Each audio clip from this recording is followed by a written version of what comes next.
A proposed desalination project in Huntington Beach is asking for more than $1 billion to help finance the plant.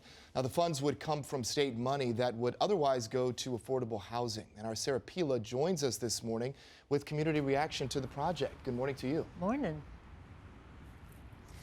Good morning to both of you. So just behind me is the proposed site where this Huntington Beach desalination plant would go. It's right across from the Huntington State Beach, so big environmental impact. But the other impact is, of course, the community reaction to affordable housing. And this is because there's about $4.4 billion available in a state pool of money, taxpayer funded, that goes to affordable housing. Yet Poseidon Water, who is the corporation looking to build this plant, has requested $1.1 billion of those funds. So what that would mean is during this housing crisis that we're facing, about a quarter of that pool would be robbed of affordable housing projects when the state is already down about 1.5 million housing units. And so the community reaction here is that they want to see this money go towards housing.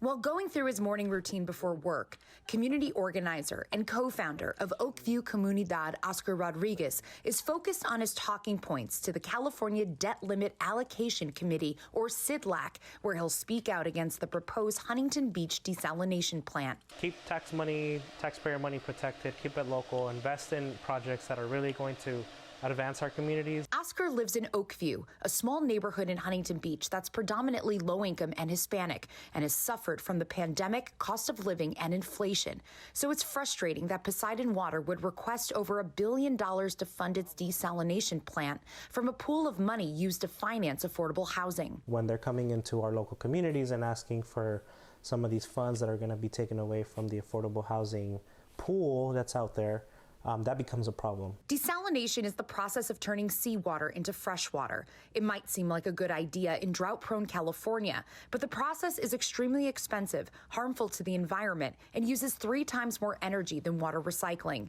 Environmental justice lawyer and senior clinical fellow at UC Irvine, Scott Badnock Jr., says communities like Oakview would suffer the most from the plant. Anytime you dial up industrial activity, you dial up the pollutants on communities of color and tribal communities. CIDLAC will decide how to allocate $4.4 billion in taxpayer-supported bonds, and if Poseidon will get about a quarter of the pot. With a ballooning housing crisis around the state, Scott says CIDLAC needs to put the people first over corporate greed. Be the hero. We need this money to go to affordable housing. We don't need a for-profit to benefit. Please do the right thing. And Oscar is hoping for the same.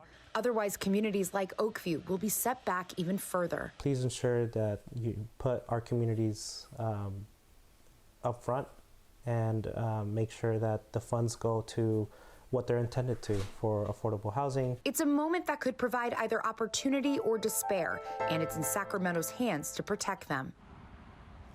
Now, CIDLAC is expected to make a decision tonight on how they will allocate that funding, whether Poseidon will get it or it will go to affordable housing. Additionally, we've reached out to Poseidon Water for comment and have not received a response. And then, Sarah, what are some of the economic impacts to lower income communities? Well, certainly desalinated water is one of the most expensive ways to get water. And so ratepayers will definitely feel that as far as higher costs in the water. And when we're talking about lower income communities who already suffer from high costs of living, highest inflation in decades, as well as some of the impacts of the pandemic, no matter what that higher rate is, whether it's a couple bucks or, tens of dollars more, it's going to make a big difference to these communities. And what's the next step for Poseidon in getting their desal site approved?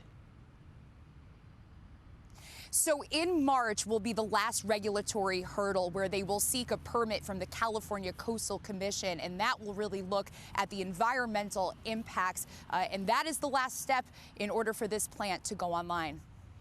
All right, Sarah. Thank you Thank you very much. Great reporting.